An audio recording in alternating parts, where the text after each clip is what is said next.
Hello friends. हम लोगों ने पाषाण काल को पूरी तरह से पढ़ लिया है। पूरे पाषाण काल में हमने मानव जीवन में पत्थर के महत्व को जाना। नव पाषाण काल तक आते आते मानव को कृषि का ज्ञान हो जाता है, लेकिन अभी भी उसके जीवन में पत्थर का उपयोग व्यापक स्तर पर है। अब हम उसके आगे बढ़ते हैं कि मानव पत्थर के साथ साथ धातु का उपयोग भी करने लगा। मतलब कि नव पाषाण युग का अंत होते होते धातुओं का इस्तेमाल शुरू हो गया और धातुओं में सबसे पहले तांबे का प्रयोग हुआ। तो अगर कहीं पूछा जाए कि सबसे पहले मानव द्वारा किस धातु का प्रयोग किया गया था, तो वह तांबे का प्रयोग किया गया था। कई संस्कृतियों का जन्म पत्थर और तांबे के उपकरणों का साथ साथ प्रयोग करने के कारण हुआ। इन संस्कृतियों को ही ताम्रपाषाणिक संस्कृति या कल्कोलिथिक कहते हैं, जिसका अर्थ है पत्थर और तांबे के उपयोग की अवस्था। और भारतीय इतिहास में ताम्रपाषाण काल के कालखंड को लगभग 2000 बीसी से 1000 बीसी तक माना जाता है। हम ताम्रपाषाण काल को समझने के लिए इसे दो हिस्सों में बांट लेते हैं। पहला परवर्ती हड़प्पा सभ्यता और दूसरा ताम्रपाषाणिक संस्कृतियां। परवर्ती हड़प्पा सभ्यता को समझते हैं हम। फ्रेंड्स, हम हड़प्पा सभ्यता को जब हम देखेंगे पढ़ेंगे तो देखेंगे कि हड़प्पा सभ्यता एक नगरीय सभ्यता होगी। उसमें नगर नियोजन, जल निकास प्रणाली, पक्की ईंटों का प्रयोग, सड़कों का प्रयोग, नालियों का प्रयोग, यहाँ तक कि प्रकाश की व्यवस्था भी देखने को मिलेगी। हड़प्पा सभ्यता पूर्णतः नगरीकृत सभ्यता होगी। जब नगरीकृत सभ्यता का अलग अलग स्थलों पर अलग अलग कारणों से पतन होता है, तो पतन के पश्चात ग्रामीण अंचलों में हड़प्पा सभ्यता का विकास होता है। यद्यपि वह नगरीय स्वरूप तो नहीं रह जाता है, परंतु ग्रामीण क्षेत्रों में हड़प्पा सभ्यता से जुड़ी हुई पुनः कुछ विशेषताओं को लेकर नई संस्कृतियों का जन्म होता है, जो अपने साथ हड़प्पा सभ्यता की विशेषताओं को लेकर चलती हैं। इनका स्वरूप छोटा है, हड़प्पा सभ्यता की तरह विशालकाय स्वरूप नहीं है। इन्हीं संस्कृतियों को कहा जाता है परवर्ती हड़प्पा सभ्यता। तो परवर्ती हड़प्पा सभ्यता में हम देखते हैं कि सिंध के क्षेत्र में जो संस्कृति विकसित हुई उसे झूकर झांगर संस्कृति कहते हैं। उसके बाद पंजाब बहावलपुर क्षेत्र में कब्रगाह एच संस्कृति या सिमेट्री एच संस्कृति, यह पंजाब पाकिस्तान का पंजाब बहावलपुर का क्षेत्र है। उसके बाद हमारे गुजरात में लाल चमकीले मृदभांड संस्कृति का विकास होता है। पंजाब हरियाणा क्षेत्र में पीले मृदभांड संस्कृति का विकास होता है। और दोआब गंगा यमुना के जो मैदानी क्षेत्र हैं उनमें गैरिक मृदभांड संस्कृति का विकास होता है। मृदभांड संस्कृतियों को आगे हम अभी डिटेल में पढ़ेंगे, फिलहाल अभी हम इतना ही जानते हैं। तो परवर्ती हड़प्पा सभ्यता के साथ साथ कुछ ताम्रपाषाण कालिक संस्कृतियों का भी उदय होता है, जिसमें कि दक्षिण सबसे पहले पश्चिमी मध्य प्रदेश के क्षेत्रों में देखते हैं कायथा संस्कृति का जन्म होता है। कायथा संस्कृति की खोज सबसे पहले वी.एस. वाकड़कर महोदय द्वारा की जाती है। तो कायथा को ही कपित्थक के भी नाम से जाना जाता है। महान गणितज्ञ, ज्योतिषाचार्य, खगोल शास्त्री, विद्वान जो वराहमिहिर का जन्म स्थान कपित्थक को ही माना जाता है। तो कायथा उज्जैन के क्षेत्र में पड़ता है, जो कि उज्जैन से 55 किलोमीटर पूर्व दिशा में है। उसके बाद हम देखते हैं दक्षिण पूर्वी राजस्थान में आहार संस्कृति है, और ये इस संस्कृति का विकास बनास नदी के आसपास हुआ है, बनास नदी के किनारे के क्षेत्रों में हुआ है, इसीलिए इसे बनास संस्कृति के भी नाम से जानते हैं। आहार संस्कृति और बनास संस्कृति एक ही है। फिर उसके बाद पुनः पश्चिमी मध्य प्रदेश में हम देखते हैं मालवा संस्कृति।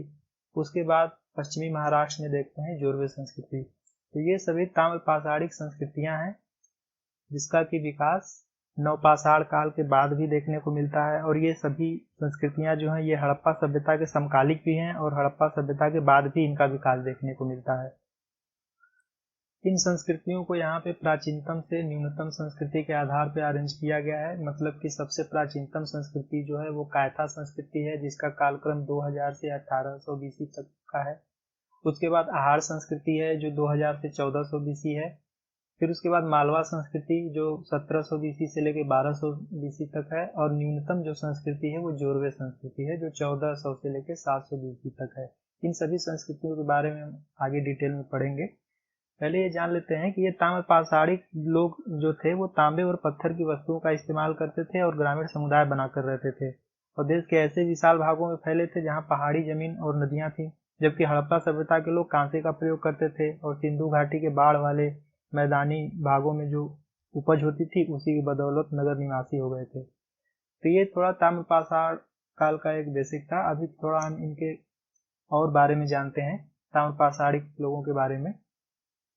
सबसे पहले प्रायद्वीपीय भारत में इन्हीं लोगों के द्वारा बड़े बड़े गांव बसाए गए थे, और इनकी जो सभ्यता थी वो पूर्णतः ग्रामीण सभ्यता थी। इनके घर कच्ची ईंटों से, लकड़ियों से, घास फूस और खंभों से इस्तेमाल कर और उस पे मिट्टी थोप कर गोलाकार, आयताकार, वर्गाकार ये लोग घर बनाते थे और घर की छतों पे छप्पर रखते थे और उस छप्पर पे मिट्टी का लेप भी करते थे ताकि बाहर के तापमान से बचा जा सके और बारिश हो तो उससे भी बचा जा सके।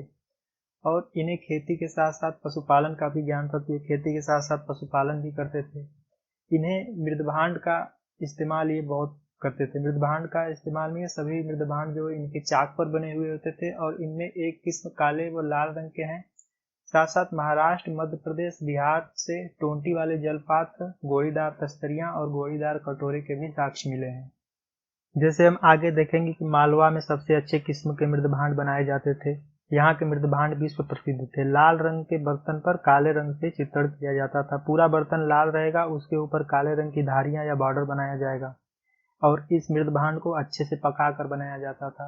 अब अगला हम इनका देखते हैं कि इन्हें कला और शिल्प का भी ज्ञान था। मतलब ये तांबे के शिल्प कर्म करते थे और साथ में पत्थर का भी काम करते थे। तांबे के औजार, हथियार और कंकड़ मनके अनेक जगहों से मिले हैं। इनाम गांव में कुंभकार, धातुकार, हाथी दांत के शिल्पी, टेराकोटा से खिलौने बनाने वाले कारीगरों का वर्क के साक्ष्य भी मिले हैं। अगला हम देखते हैं कि इन्हें कताई और बुनाई का भी ज्ञान था। मालवा से चरखे और तकलियां मिली हैं और महाराष्ट्र से कपास, सन, सेमल की रुई से बने धागे प्राप्त हुए। महाराष्ट्र काली मिट्टी का क्षेत्र है, परिणाम स्वरूप वहाँ कपास की खेती व्यापक स्तर पर हो रही होगी उस समय। उसके बाद इन्हें लिपि और अक्षरों का ज्ञान नहीं था। तो फ्रेंड्स, ये थी ताम्र पाषाणिक लोगों के कुछ विशेषताएं जो कि हमें साक्ष्यों के आधार पर ज्ञात हैं। अब हम ताम्र पाषाण कालीन संस्कृतियों से जुड़े हुए महत्वपूर्ण स्थलों को देखते हैं। तो पहले तो हम इन्हें अलग अलग भागों में अलग अलग स्थानों को जान लेते हैं, फिर उन स्थानों की जो भी विशेषताएं हैं उनको एक साथ देख लेते हैं। सबसे पहले राजस्थान के क्षेत्र में हम देखते हैं जो दक्षिण पूर्वी राजस्थान का क्षेत्र है, आहार संस्कृति, और इसी को भी बनास संस्कृति भी कहते हैं, जो कि बनास नदी के आसपास विकसित हुई है। इसमें जो पहला क्षेत्र है ये गिलुंद है, उसके बाद दूसरा क्षेत्र है बालाथल और तीसरा क्षेत्र है आहाड़। ये तीनों जो जगह हैं, ये संस्कृतियां हैं, ये बनास नदी के आसपास विकसित हुई है। बनास नदी राजसमंद जिले के पास अरावली पहाड़ी क्षेत्रों से निकलती है, जो कि चंबल की एक सहायक नदी है। उसके बाद हम मध्य प्रदेश में देखते हैं, पश्चिमी मध्य प्रदेश में पहले हम मालवा के क्षेत्रों को देखते हैं, जिसमें कि मालवा खुद है, उसके बाद नागदा है उज्जैन जिले में, फिर उसके बाद नौदा टोली है जो कि खरगोन जिले में है। अब हम पश्चिमी मध्य प्रदेश में ही हमने कायथा संस्कृति को भी पढ़ा था, तो उसको भी देख लेते हैं। कायथा संस्कृति में जो 3 जगह है वो एरड़ है सागर जिले में, उसके बाद त्रिपुरी है जबलपुर जिले में, फिर उसके बाद उज्जैनी है जो कि उज्जैन जिले में है। अब हम पश्चिमी महाराष्ट्र में देखते हैं। पश्चिमी महाराष्ट्र में जोरवे संस्कृति को देखते हैं। इनमें कौन कौन से स्थान है। पहले प्रकाश नामक स्थान है धुलिया जिले में, उसके बाद नासिक है, फिर उसके बाद अहमदनगर जिले में 3 जगह है, एक दैमाबाद है, दूसरा निवासा है और तीसरा जोरवे है, चौथा सोनगांव है। यह सभी अहमदनगर जिले में है और यही जो जोरवे जगह है अहमदनगर में, इसी स्थान के नाम पे इस संस्कृति का नाम जोरवे संस्कृति नाम पड़ा है। फिर उसके बाद हम देखते हैं कि पुणे के आसपास के जो क्षेत्र हैं, एक चंदौली है जो पुणे के उत्तर में स्थित है और दूसरा इनाम गांव है जो कि पुणे के पूर्व में स्थित है। ये दैमाबाद है जो अहमदनगर जिले में प्रवरा नदी के बाएं तट पर स्थित है। नेवासा प्रवरा के तट पर ही स्थित है और जोरवे जो है वो अहमदनगर जिले में संगमनेर तालुका में स्थित है और सोनगांव अहमदनगर जिले में राहुरी तालुका में स्थित है। तो ये सारे जगहों को मेंशन इसलिए कर दिया गया है ताकि मैपिंग में कभी कोई प्रॉब्लम न हो। तो ये ताम्रपाषाण कालीन संस्कृतियों से जुड़े कुछ महत्वपूर्ण स्थल हैं और इन स्थलों की अब हम विशेषताओं को एक एक कर देखते हैं। तो सबसे पहले हम आहार संस्कृति या बनास संस्कृति को देखते हैं। तो सबसे पहले आहार में देखते हैं। आहार में तांबे के सर्वाधिक उपकरण प्राप्त किए गए हैं, इसीलिए इसे ताम्बवती भी कहा जाता है। ताम्बवती का अर्थ होता है तांबे वाली जगह। तो अगर पूछा जाए कि सब ताम्बवती किसे कहा जाता है तो उसे आहार को कहा जाता है और यहाँ पे सर्वाधिक तांबे के उपकरण प्राप्त हुए हैं, इसलिए इसे ताम्बवती कहा जाता है। इसके साथ साथ कपड़े के छपाई के लिए यहाँ पे ठप्पे प्राप्त हैं, जिससे ये ज्ञात होता है कि यहाँ पे रंगाई छपाई उद्योग भी विकसित था। मतलब इन लोगों को रंगाई और छपाई का भी ज्ञान अच्छे से था। साथ में आहार की एक और विशेषता है कि यहाँ पे पत्थरों के घर मिले हुए हैं। ताम्रपाषाणी जो संस्कृति थी वो ग्रामीण सभ्यता थी। कच्ची ईंटों से, घास फूस लकड़ियों से कच्चे घर बनाए जाते थे, लेकिन इन संस्कृति में आहार ही एक ऐसा जगह है जहाँ पे कि पत्थरों के घर प्राप्त हुए हैं।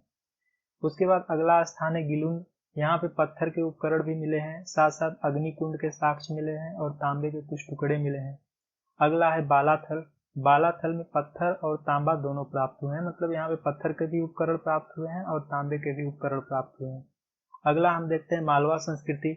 मालवा जो कि बर्तनों के लिए फेमस था, मालवा से उत्कृष्ट कोटि के मृदभांड मिले हैं। यहाँ पे तरखा और तकली के भी साक्ष्य मिले हैं, मतलब कि यहाँ पे धागे की कटाई हो रही होगी। और साथ में मालवा में वृषभ पूजा यानी बैल की पूजा के भी साक्ष्य मिले हैं। अगला हम नौदा टोली देखते हैं। नौदा टोली में अनाजों की कई किस्म का ढेर मिला है, जैसे कि इन अनाजों में मसूर हो गया, उड़द हो गया, मूंग हो गया, मटर, बेर और अलसी को भी लोग उपजाते थे। तो नौदा टोली एक ऐसा जगह है जहाँ पे कि अनाजों के कई किस्म के ढेर मिले हुए हैं। साथ में नौदा टोली जो है वो ताम्रपाषाण कालीन सबसे बड़ी ग्रामीण बस्ती है। ये इसकी विशेषता है कि सबसे बड़ी ताम्रपाषाण कालीन ग्रामीण बस्ती कौन थी, तो वो नौदा टोली थी। उसके बाद कायथा संस्कृति में हम लोग देखते हैं। कायथा संस्कृति की कोई विशेषता नहीं है, बस ये जो 3 जगह हैं, ऐरड़, त्रिपुरी और उज्जैनी, ये कायथा संस्कृति को रिप्रेजेंट कर रहे हैं। उसके बाद हम जोरवे संस्कृति को देखते हैं। जोरवे संस्कृति में जो दैमाबाद है, ये सबसे बड़ी ताम्रपाषाण कालीन बस्ती है। यहाँ पे कांसे का रथ प्राप्त हुआ है। ताम्रपाषाण काल पूर्णतः ग्रामीण सभ्यता है, परंतु दैमाबाद और इनाम गांव में नगरीकरण शुरू हो चुका था। तो अगर ताम्रपाषाण काल का सबसे बड़ा स्थल या सबसे बड़ा नगरीय स्थल पूछा जाए तो वो दैमाबाद होगा, और ताम्रपाषाण काल का सबसे बड़ा ग्रामीण स्थल पूछा जाए तो वो नौदा टोली होगा। फ्रेंड्स, दैमाबाद जो जगह है वो सिंधु घाटी सभ्यता और ताम्रपाषाण काल दोनों को रिप्रेजेंट करता है। यहाँ पर कांसे का जो रथ प्राप्त है, ये मतलब कि सिंधु घाटी सभ्यता एक कांस्ययुगीन सभ्यता थी, और दैमाबाद से कांसे का रथ का मिलना ये दिखाता है कि इस जगह का जो नवपाषाण कालिक लोग थे और जो सिंधु घाटी सभ्यता के जो लोग थे, इन मतलब सिंधु घाटी सभ्यता से एक अंतर संबंध को दिखाता है। ये अंतर संबंध या तो व्यापारिक हो सकता है या फिर ये दोनों लोग यहाँ एक दूसरे के यहाँ आते जाते रहे हैं। उसके बाद नेवासा में हम देखते हैं कि नेवासा में कपास और पटसन के साक्ष्य मिले हैं, मतलब कि ये काली मिट्टी का उपजाऊ क्षेत्र है। यहाँ पे कपास और पटसन के जो फसल हो रही होगी, तो यहाँ से फसल होती थी। उसके बाद मालवा में तरखा और तकली मिला है, तो मतलब वहाँ पे सूत की कटाई होती थी। फिर उसके बाद आहाड़ में उसमें रंगाई छबाई किया जाता रहा होगा। तो ये एक तरह से ये सभी आपस में एक अंतर संबंध को दिखाता है।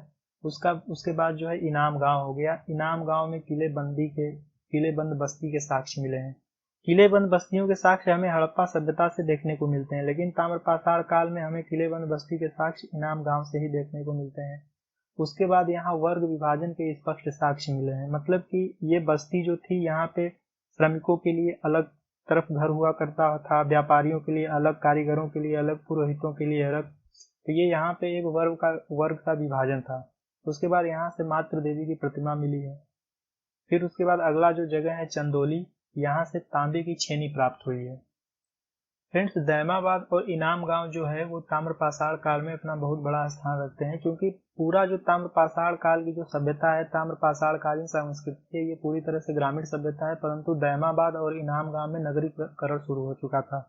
दैमाबाद जो था वो पूरा 20 हेक्टेयर में फैला था, मतलब यहाँ पे 4000 लोग एक साथ रह सकते हैं। इनाम गांव में चूल्हों सहित बड़े बड़े कच्ची मिट्टी के मकान और गोलाकार गड्ढों वाले मकान, 5 कमरों वाला मकान, 4 कमरे आयताकार जिसमें एक कमरा वृत्ताकार था। तो ये सभी साक्ष्य जो मिले हैं ये दिखाते हैं कि ये दोनों जो जगह है ये नगरीकरण की तरफ अग्रसर था। बाकी सभी जगह है जो है, सभी क्षेत्र जो है ये ग्रामीण सभ्यता तक ही सीमित थी। तो फ्रेंड्स, ये था ताम्रपाषाण कालीन संस्कृतियों से जुड़े कुछ महत्वपूर्ण स्थल, और उन महत्वपूर्ण स्थलों से जो भी हमें विशेषताएं मिलती हैं वो उसको हम लोगों ने अच्छे से देख लिया। अब हम थोड़ा सा ताम्रपाषाण कालीन लोगों के समाज को देख लेते हैं। ताम्रपाषाण कालीन जो समाज था, इसमें क्षेत्रीय अंतर बहुत व्यापक स्तर पर देखने को मिलता है। इसमें क्या क्या अंतर देखने को मिलता है, इसको हम एक एक करके समझते हैं। सबसे पहले अनाजों में देख लेते हैं कि जैसे पूर्वी भारत में चावल का अत्यधिक उत्पादन होता था, वह खाने में मछली और चावल प्रमुख था। पश्चिमी भारत में जौ, गेहूं, मूंग का उत्पादन और खाने में मांस के साथ साथ अनाज प्रमुख था।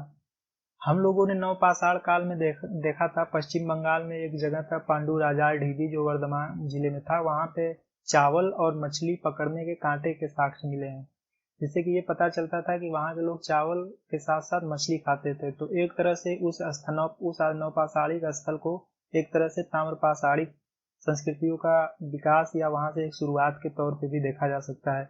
अगला अंतर हम भवन और मृदभांड में देखते हैं कि ज्यादा जगहों पे इनके घर तो कच्चे के थे, मगर आहड़ से पत्थरों के घरों के साक्ष्य मिले हैं। मृदभांड में मालवा और जुर्वे से काले लाल मृदभांड, वहीं गंगा के दोआब क्षेत्र से गहरी मृदभांड की अधिकता पाई गई है। अगला जो है इनके पूजा पद्धतियों में अंतर देखने को मिलता है। जैसे इनाम गांव से मातृ देवी की प्रतिमा मिली है तथा मालवा से वृषभ पूजा के साक्ष्य मिले हैं। इनके शव संस्कारों में अंतर देखने को मिलता है। जैसे दक्षिण भारत में शवों को पूरब पश्चिम दिशा में दफनाया जाता था, महाराष्ट्र में शवों को कलश में रखकर अपने घर में फर्श के अंदर उत्तर दक्षिण दिशा में दफनाया जाता था। कब्र में मिट्टी की हंडियां और तांबे की वस्तुएं रखते थे। पश्चिम भारत में संपूर्ण शवाधान यानी एक्सटेंडेड बरियल किया जाता था, जबकि पूर्वी भारत में आंशिक शवाधान फ्रैक्शनल बरियल किया जाता था। अगला जो अंतर सामाजिक दूरी के भी इनमें साक्ष्य मिले हैं। जैसे बड़े लोग जो थे, धनी वर्ग हो गया या सरदार, उनके रिश्तेदार, ये बड़े बड़े आयताकार घरों में रहा करते थे, जबकि गरीब वर्ग गोलाकार झोपड़ी में रहता था। और जो बड़े लोग थे, इनका छोटे लोगों पे प्रभुत्व रहता था। अगला अंतर हम देखते हैं कि इनाम गांव में शिल्पी या पंसारी लोग पश्चिमी छोर पर रहते थे, सरदार केंद्र पर था। यहाँ पर एक वयस्क आदमी मृदभांडों और तांबे के साथ दफनाया गया है, जबकि नेवासा और चंदौली में कुछ बच्चों को मनके का हार पहनाकर दफनाया गया है, कुछ बच्चों के कब्रों में केवल कुछ बर्तन ही रखा गया है। तो ये एक तरह से ये दिखाया, मतलब कि अमीर और गरीब वर्ग की तरफ इशारा करता है कि हमने पहले भी देखा इनाम गांव में जो है वर्ग विभाजन के स्पष्ट साक्ष्य मिले हैं। फिर यहाँ पे संभवतः जिन बच्चों के गले में मनके का हार पहनाया गया है वो धनी वर्ग से बिलोंग करते हैं, और जो जिन बच्चों के में केवल बर्तन रखा गया हो वो गरीब वर्ग से संबंध रखते हो। अगला जो है कि कायथा में एक घर में तांबे के 29 कंगन और 2 अद्वितीय ढंग की कुल्हाड़ियां तथा स्टेटाइट और कार्नेलियन जैसे कीमती पत्थर की गोलियों के हार बर्तन में रखे हुए मिले हैं, जो कि निश्चित रूप से धनी वर्ग को दिखाते हैं। अब इसी ताम्रपाषाण कालिक संस्कृति में हम एक जगह को समझते हैं। वो गणेश्वर नाम की एक जगह है जो राजस्थान के सीकर और झुंझुनू क्षेत्र में है। यहाँ से क्या प्राप्त हुआ है, यहाँ से तांबे की बहुत सारी वस्तुएं जैसे तीर के नोक, बर्छे के फलक, बंसियां, सेल्ट, कंगन, छेनी, मिट्टी की पिंडिका व गैरिक मृदभांड प्राप्त हुए हैं। यहाँ से प्राप्त औजारों और हड़प्पा सभ्यता के औजारों में समानता प्राप्त पाई गई है। तो ऐसा ज्ञात होता है कि गणेश्वर हड़प्पा को तांबे की आपूर्ति करता था। गणेश्वर जिस जगह पे है वहां पे एक तांबे की खान भी अभी भी वहां पाई जाती है। तो एक ऐसा अनुमान लगाया गया है। और ये जो गणेश्वर के लोग थे, ये अंशतः कृषिजीवी थे और मुख्यतः शिकारजीवी थे। उनका मुख्य काम शिल्प और तांबे की वस्तुएं बनाना था, अर्थात ये नगरी तत्वों को विकसित नहीं कर सके, केवल उतने में ही ये लोग सिमट के रह गए। तो फ्रेंड्स, ये थी नवपाषाण कालिक संस्कृतियां, नवपाषाण काल के लोगों के बारे में ये कुछ जानकारियां थी। और नवपाषाण कालिक लोगों की कुछ दुर्बलताएं भी हैं, जैसे कि ये मवेशी तो पालते थे, मवेशियों को अपने घर के आंगन में बांध के रखते थे और मवेशियों को केवल मांस के लिए पालते थे, दूध पीने के लिए या उसका और किसी उत्पाद का उपयोग करने के लिए नहीं पालते थे। मवेशियों के जो दूध होते थे वो मवेशियों के बच्चों के लिए ये लोग छोड़ दिया करते थे। और ये गहन खेती नहीं कर पाते थे, क्योंकि पूरे ताम्रपाषाण काल में कहीं भी खेती से संबंधित उपकरण के कोई भी साक्ष्य नहीं मिला है, न तो कहीं हल मिला है, न फावड़ा मिला है। तो संभवतः ये लोग डंडे से जमीन की खुदाई करते होंगे, और डंडे से जमीन की खुदाई तभी संभव हो जबकि झूम खेती की जाए, यानी कि झूम खेती करेंगे, फिर उस जगह को खेती के बाद जला देंगे, वहां पे राख इकट्ठा हो जाएगी, तो फिर उस राख पे खुदाई करेंगे, तब आसानी से वो वहां पे खुदाई हो जाएगी। उसके बाद पश्चिमी महाराष्ट्र में हम देखते हैं कि बच्चों की बड़ी मात्रा में समाधान वहां पे पाए गए हैं। तो इसका एक कारण ये हो सकता है कि वहां पोषाहार की कमी हो, या चिकित्सकीय ज्ञान में कमी हो, या किसी महामारी का प्रकोप हो जहाँ जिससे कि वहां पे इतनी बड़ी मात्रा में बच्चों की मृत्यु हुई है। अधिकांश ताम्रपाषाण कालीन संस्कृतियां जो है वो सिंधु सभ्यता के बाद विकसित हुई, लेकिन ये लोग जो ताम्रपाषाण कालिक लोग थे ये सिंधु सभ्यता के लोगों से कोई विशेष उन्नत तकनीक का फायदा नहीं उठा सके। जैसे कि ये लोग तांबे के उपयोग तक ही सीमित रह गए। तांबे से जो औजार बनाए जाते थे वो बहुत ही लचीला होता था, और तांबे को ये लोग, सिंधु घाटी के लोग क्या थे कि वो एक कांस्य युगीन सभ्यता थी, तो उन लोगों को तांबे के साथ टीन को मिलाकर कांसा बनाना आता था। मतलब कि वो लोग कांसे का इस्तेमाल करते थे। कांसा जो है बहुत ही कठोर धातु होता था, तांबे से भी अत्यधिक मजबूत और उपयोगी होता था, लेकिन ये लोग केवल तांबे तक ही सीमित होकर रह गए। तो ये सब कुछ बातें, बेसिक बातें थी जो ताम्रपाषाण कालीन संस्कृति और वहाँ के लोगों के बारे में विकसित कर रही हैं। तो फ्रेंड्स, हम लोगों ने ताम्रपाषाण काल को, उनके संस्कृतियों को, कुछ इनके समाज के बारे में और इनके जो बेसिक चीजें हैं इनको बारे में अच्छे से पढ़ लिया। अब हम अगला चैप्टर जो शुरू करेंगे वो हम शुरू करेंगे सिंधु घाटी सभ्यता। तकनीकी दृष्टि से अगर देखा जाए तो ताम्र पाषाण काल जो है वो हड़प्पा की कांस्य युगीन संस्कृति से पहले की है, क्योंकि यहाँ पे मनुष्य तांबे के साथ साथ अभी पत्थर का इस्तेमाल कर रहा है, अभी ये पाषाण काल में ही है। लेकिन अगर कालक्रम के अनुसार बात की जाए तो भारत में हड़प्पा की जो कांस्य संस्कृति है वो ताम्र पाषाण कालीन संस्कृति से पहले आती है, और जो अधिकांश ताम्र पाषाण कालीन संस्कृतियां हैं वो हड़प्पा सभ्यता के बाद ही विकास हुआ। तो इस तरह से हम लोगों ने यहाँ पे ताम्र पाषाण कालीन संस्कृति को पढ़ लिया, ताम्र पाषाण काल को पढ़ लिया। अब आगे से नेक्स्ट वीडियो से हम लोग सिंधु घाटी सभ्यता पढ़ेंगे बहुत अच्छे से। तो फ्रेंड्स, तब तक के लिए धन्यवाद।